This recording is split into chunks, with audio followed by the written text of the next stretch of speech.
పిల్లరా, ప్రభువైన యేసుక్రీస్తు నామములో మీ అందరికీ శుభములు తెలియజేస్తూ ఉన్నాము.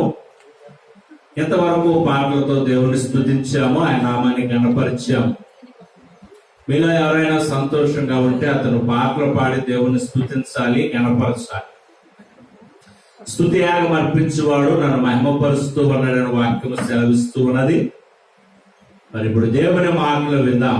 పరిశుద్ధ గ్రంథము నుంచి 1వ పేతురు రాసిన గ్రంథము, 1వ పేతురు రాసిన పత్రిక 5వ అధ్యాయము 8వ వచనం చదువుకుందాం. నిబ్బరమైన బుద్ధి గలవారై మెలకువగా ఉండుడి.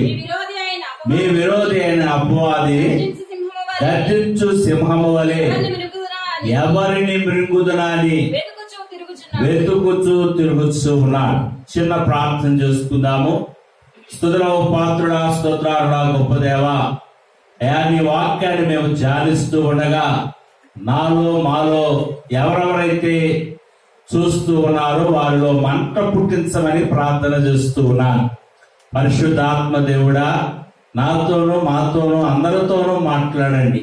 ఇర్మియా నోట నీ మాట ఉంచినట్లు నా నోట నీ మాట ఉంచి ఈ యొక్క వాక్యాన్ని అర్థం చేసుకునే జ్ఞానాన్ని మాకు దయచేయమని ప్రార్థన చేస్తున్నాను. బలహీనుడను, నీ దాసుడను నీ సన్నిధిలో నిలబడున్నాను. నువ్వు నాతో మాతో అందరితో మాట్లాడమని యేసు నామములో ప్రార్థిస్తున్నాము తండ్రి, ఆమేన్. పిల్లరా, గమనించండి, దేవుని మాటలను ధ్యానించుకుందాము.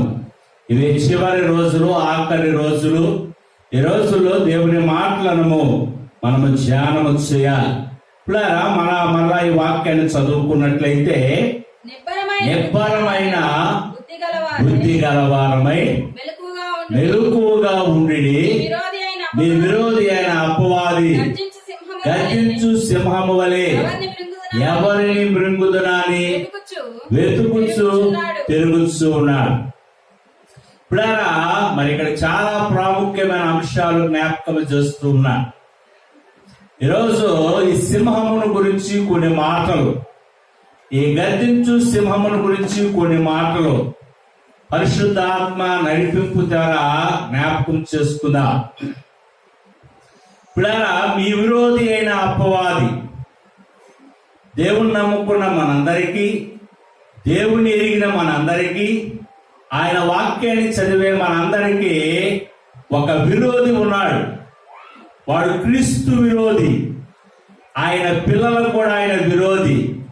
మీ విరోధి అయిన అపవాది గర్జించు సింహము వలె ఎవరిని మృంగుదమని వాడు వెతుకుతూ తిరుగుతూ ఉన్నాడు. పిల్లరా, వాడి నుండి తప్పించబడాలి అంటే ఏం చేయాలి, ఏమేమి కావాలి అన్న అంశాన్ని ఈరోజు జ్ఞాపకం చేసుకుందాం. పెద్దలు, బిషప్ తండ్రి గారు చాలాసార్లు ఈ మాటలను మనకి జ్ఞాపకం చేశారు.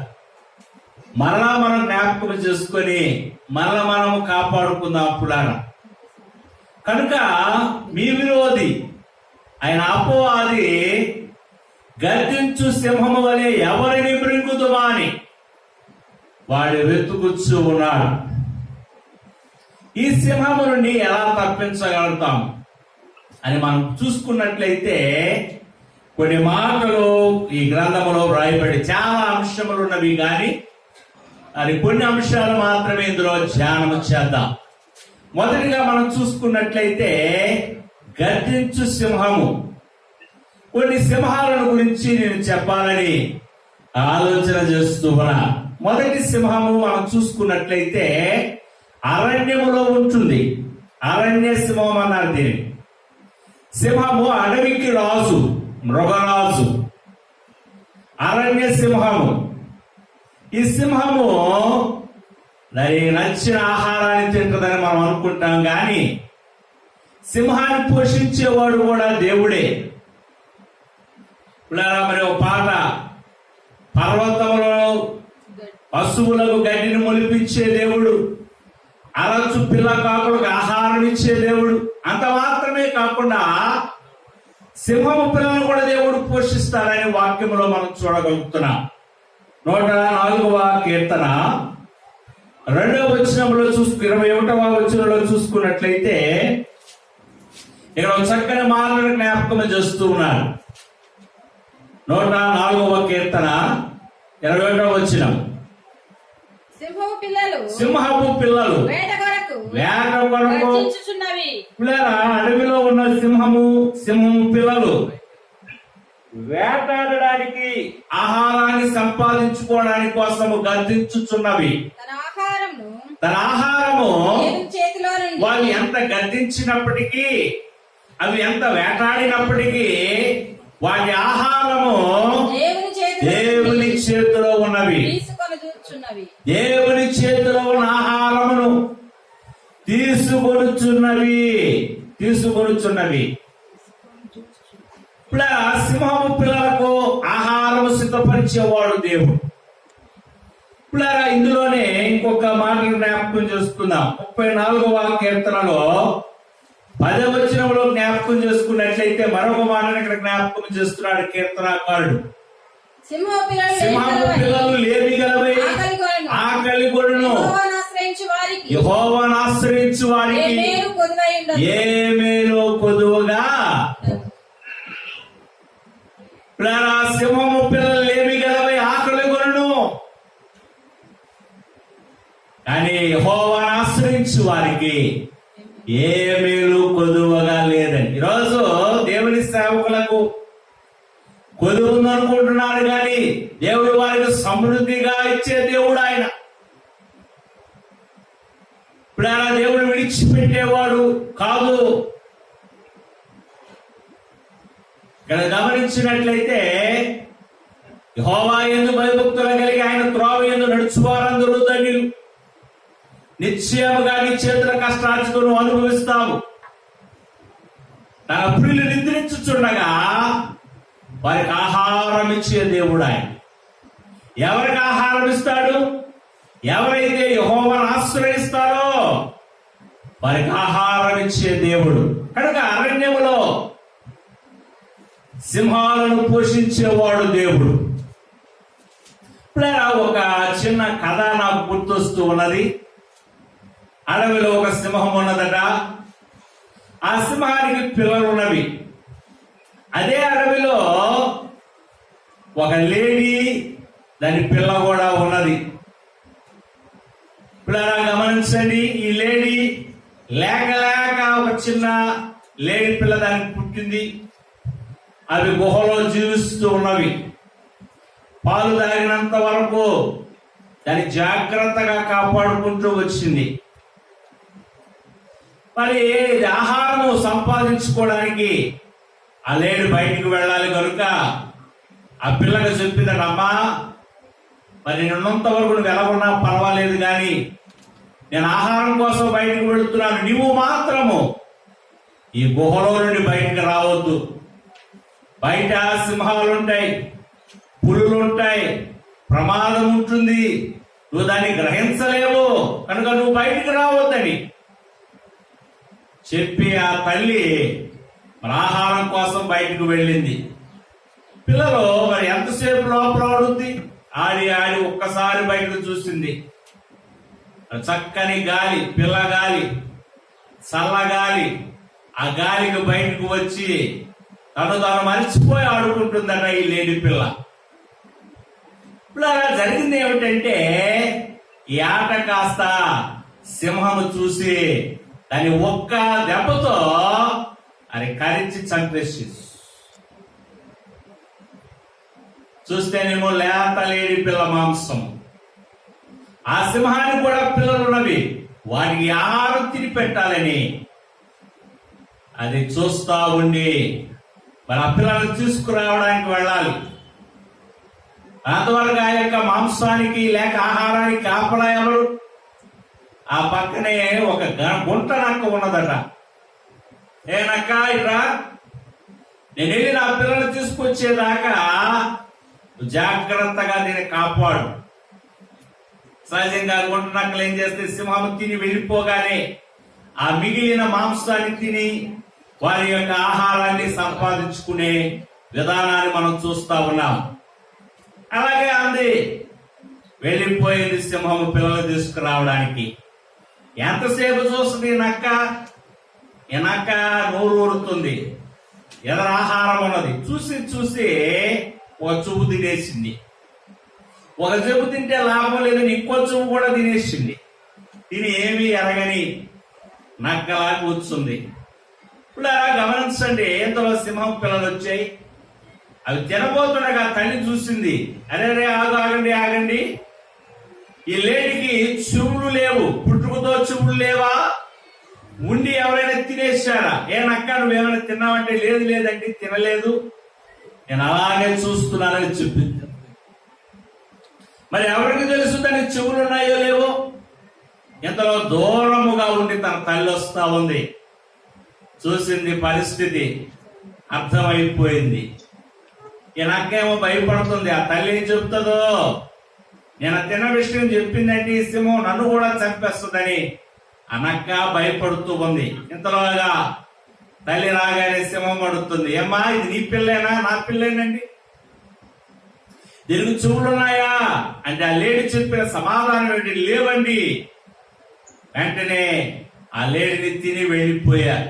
తర్వాత నక్క అడుగుతుంది, అమ్మా దానికి చెవులున్నాయి కానీ లేవని ఎందుకు చెప్పావు? నేనే తిన్నాను ఆ చెవులు.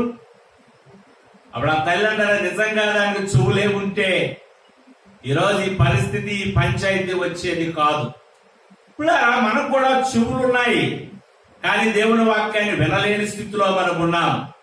అందుకే ప్రకటన గ్రంథంలో తరచుగా ఈ మాటను జ్ఞాపకం చేస్తూ ఉంటారు.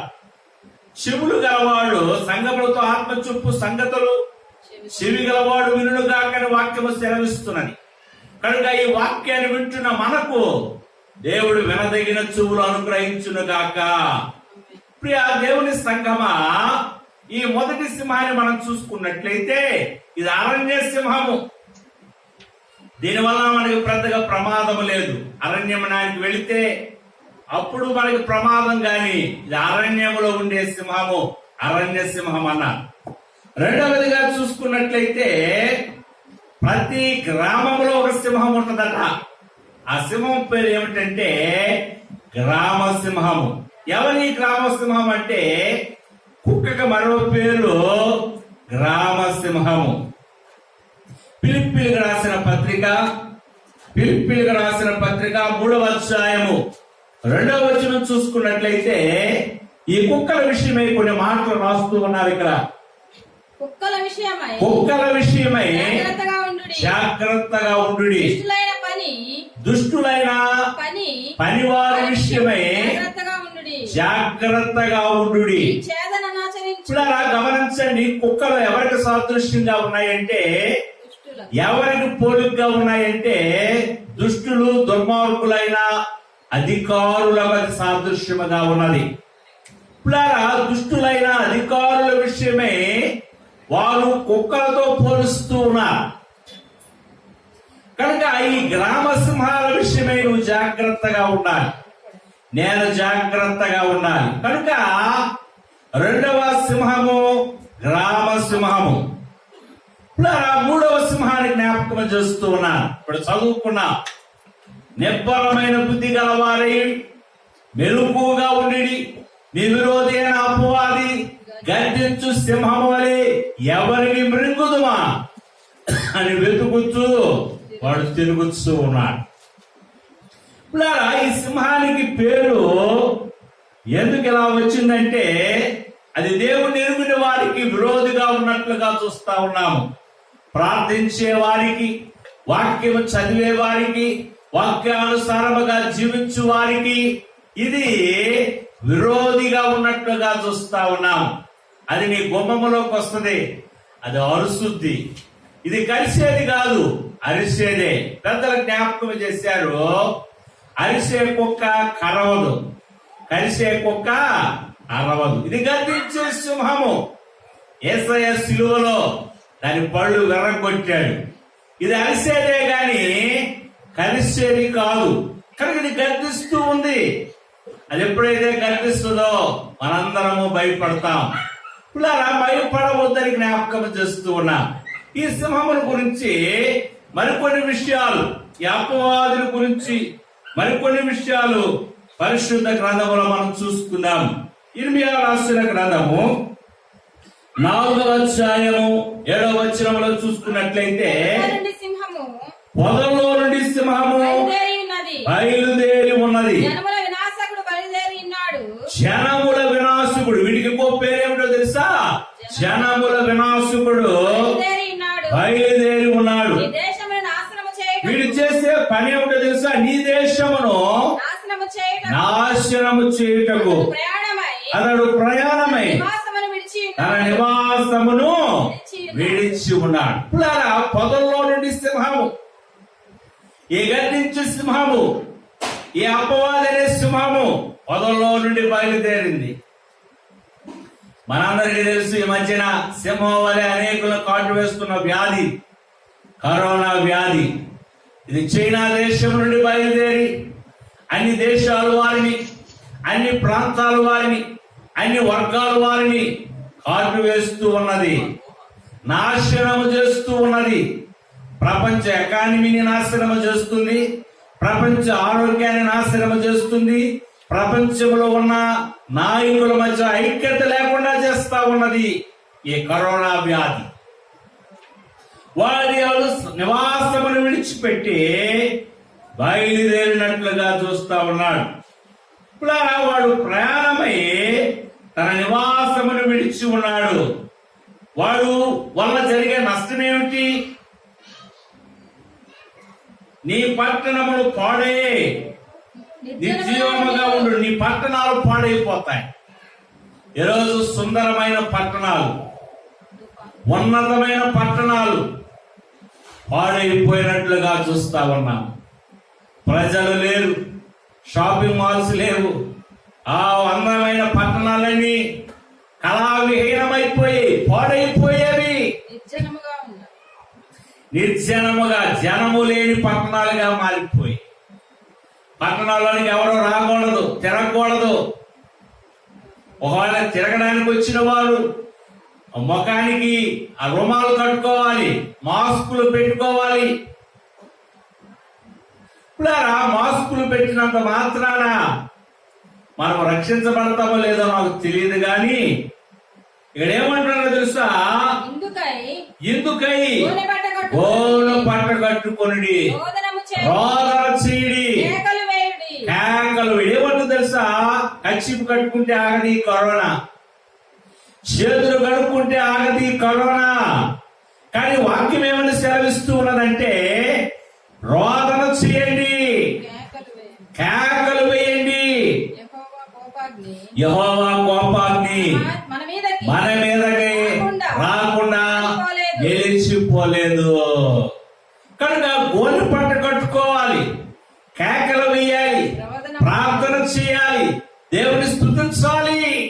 దావీదు కుమారుడా, నన్ను కరుణించమని గుడ్డివాడు కేకలు వేస్తూ ఉన్నాడు. నరకములో నుండి ఆ ధనవంతుడు కేక వేస్తూ ఉన్నాడు, అయ్యో నా సహోదరులను రక్షించండి, వారికి స్వార్థను ప్రకటించండి అని కేకలు వేస్తూ ఉన్నాడు. పులాన గమనించండి. కనుక ఈ గర్జించే సింహము ఎవరిని మృంగుదామని వాడు వెతుకుచూ తిరుగుచూ ఉన్నాడు. పులారా, మరి ఎలాంటి సింహము నుంచి నీవు నేను తప్పించబడాలి అంటే, కాపాడబడాలి అంటే ఏం చేయాలి? ఇప్పుడు పరిశుద్ధ గ్రంథములో మనం చూసుకున్నట్లయితే, మరి అంశవాక్యాన్ని పరిశీలన చేసినట్లయితే, ఈ సింహాన్ని జయించాలి అంటే, ఈ సింహాన్ని ఓడించాలి అంటే, ఈ సింహాన్ని ఎదిరించాలి అంటే నిబ్బరమైన బుద్ధి కలిగి ఉండాలి. రెండవది, మెలకువ కలిగిన జీవితం కావాలి. సింహాలను వేటాడే వారు ఉంటారు. సింహాన్ని వేటాడాలి అంటే సింహము లాంటి గుండి గలవాడు కావాలి. ఎందుకో ఏదో చాటుగా మాటుగా కొట్టేది కాదు సింహాన్ని. సింహాన్ని వేటాడేవాడు దాని ముందుకు వెళ్లి వేటాడవలసిన వాడై ఉండాలి. దాని ముందుకు వెళ్ళాలంటే సింహం లాంటి గుండు కావాలి. సింహం వేటాడేవాడు ఆ రోజుల్లో డబుల్ బ్యారల్ గన్ని యూజ్ చేసేవాడు. డబుల్ బ్యారల్ గన్ అంటే అందులో 2 తూటాలు ఉంటాయి. ముందు తూటాలతో కొట్టాలి దాని ముఖాన్ని. ఒకవేళ అది మిస్ అయితే వెంటనే ఇంకో తోట తీసుకొట్టాలి. డబల్ బ్యారల్ గన్ వెంటనే అది పడిపోతుంది. అది పడిపోకపోతే అది నిన్ను పడగొట్టేస్తుంది. కనుక విశ్వాసికి 2 తోటాలు, ఒక తోట నిబ్బరమైన బుద్ధి కావాలి, రెండవ తోట మెలకువగలిగిన జీవితం కావాలి. ఏమిటి నిబ్బరమైన బుద్ధి? ఇప్పుడు ఎవరైనా ఈ బుద్ధి కలిగి సింహాన్ని జయించారా, సింహాన్ని ఓడించారా? అలాంటి వారు పరిశుద్ధ గ్రంథంలో ఎవరైనా ఉన్నారా లేదా ఒకసారి పరిశీలన చేద్దాం. చూడండి, పరిశుద్ధ గ్రంథము నుంచి 1వ సమూయేలు రాసిన గ్రంథము 18వ అధ్యాయము 14వ వచనం చదువుకుందాం. మరియు దావీదు సమస్త విషయములలో సుబుద్ధి కలిగి ప్రవర్తింపగా యెహోవా అతనికి తోడుగా ఉన్నట్లుగా చూస్తా ఉన్నాం. ఇప్పుడు దావీదు సింహమును జయించిన వాడు, సింహమును చీల్చివేసిన వాడు. సౌలుతో దావీదు మాట్లాడుతున్నప్పుడు ఈ మాటలు జ్ఞాపకం చేస్తూ ఉన్నాడు. ఇప్పుడు సౌలుతో దావీదు మాట్లాడుతున్నప్పుడు చూడండి, 17వ అధ్యాయం 34వ వచనం చదువుకున్నట్లయితే, అందుకు దావీదు సౌలుతో ఇట్లా నేను, ఈ దాసుడైన నేను నా తండ్రి యొక్క గొర్రెలను కాయుచుండగా సింహమును ఎలుగుబంటి వచ్చి మందలో నుండి ఒక గొర్రెను తీసుకొని పోవచ్చుండగా నేను దాన్ని తరిమి చంపి నోట నుండి ఆ గొర్రెను విడిపించి అది నా మీదకి రాగా దాని గడ్డము పట్టుకొని దాన్ని కొట్టి చంపితే. దావీదు తన అనుభవంలో కొన్ని విషయాలను జ్ఞాపకం చేస్తున్నాడు. సింహము కన్నా వేగముగా పరిగెట్టి దానిని కొట్టి చంపినట్లుగా చూస్తా ఉన్నాం. ఇప్పుడు సంఘాలను, సంఘములో ఉన్న గొర్రెలను ఇలాంటి గర్జించే సింహాలు పట్టి తీసుకొని పోవచ్చుండగా నువ్వు దాన్ని ఎదిరించి ఆ గొర్రె పిల్లలు రక్షించాలి అంటే దావీదు లాంటి సుబుద్ధి గలవారంగా మనం ఉండాలి. కనుక దావీదు సుబుద్ధిను జయించగలిగాడు, ఎదిరించగలిగాడు, చంపగలిగాడు. కనుక ఈ సింహాన్ని ఎదిరించాలి అంటే దావీదు కలిగిన సుబుద్ధిని మనము కూడా కలిగి ఉండాలి. ఒకవేళ లేకపోతే ప్రభువు నన్ను అడుగు, నేను ఇస్తానని జ్ఞాపకం చేస్తూ ఉన్నాడు. రెండవదిగా మనం చూసుకున్నట్లయితే సింహాలను జయించిన మరి ఏర్పాటులో మనం చూసుకున్నట్లయితే దానియేలు కూడా సింహాలను ఎదిరించినట్లుగా చూస్తా ఉన్నాం. దానియేలు రాసిన గ్రంథము 6వ అధ్యాయము 3వ వచనం చదువుకుందాం. దానియేలు రాసిన గ్రంథము 6వ అధ్యాయం 3వ వచనం. ఈ దానియేలు అతి శ్రేష్టమైన బుద్ధి గలవాడు.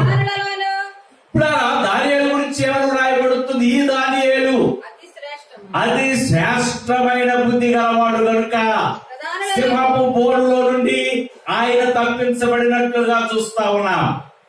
ఇప్పుడు దానియేలును సింహపు బోరులో పడకుండా మరి రాజు ఎంతో ప్రయత్నించాడు, ఎలాగైనా దానియేలును తప్పించాలని. ఎందుకంటే దానియేలు చాలా ఇష్టమైన వాడు రాజునకు. ఆయన ఎన్ని ప్రయత్నాలు చేసినప్పటికీ దానియేలును ఆ సింహపు బోరులో పడివేయకుండా ఆపలేకపోయాడు. చివరికి ఆయన సింహపు బోరులో పడవేయుచున్నప్పుడు ఆ రాజు దానియేలుతో చెప్పిన మాటలు జ్ఞాపకం చేసుకున్న 6వ అధ్యాయము 20వ వచనం. దానియేలు రాసిన గ్రంథం 6వ అధ్యాయము. అతడు దగ్గరకు రాగానే పిల్లల సింహంలో పడవేశారు. ఆ రాత్రి ఆయన నిద్రపోలేదు. రాజు ఉపవాసంతో ఉన్నాడు. గానా బజారంతా ఆపివేశాడు. తెల్లవారు పరిగెట్టుకుంటూ సింహం దగ్గరకు వచ్చి ఆ యొక్క దుఃఖ స్వరముతో దానియేలు నిత్యము నీవు సేవించుచున్న ఈ దేవుడు నిన్ను రక్షింపగలిగిన అని అతన్ని అడిగాను. అందుకు దానియేలు రాజు చిరకాలము జీవించునుగాక. నేను నా దేవుని దృష్టికి నిర్దోషిగా కనబడితే కనుక ఆయన తన దూతను పంపించి సింహము నాకు హాని చేయకుండా వాటి నోళ్లను మూయించునని జ్ఞాపకం చేస్తున్నాడు. ఇప్పుడు గమనించండి, దానియేలు అతి శ్రేష్టమైన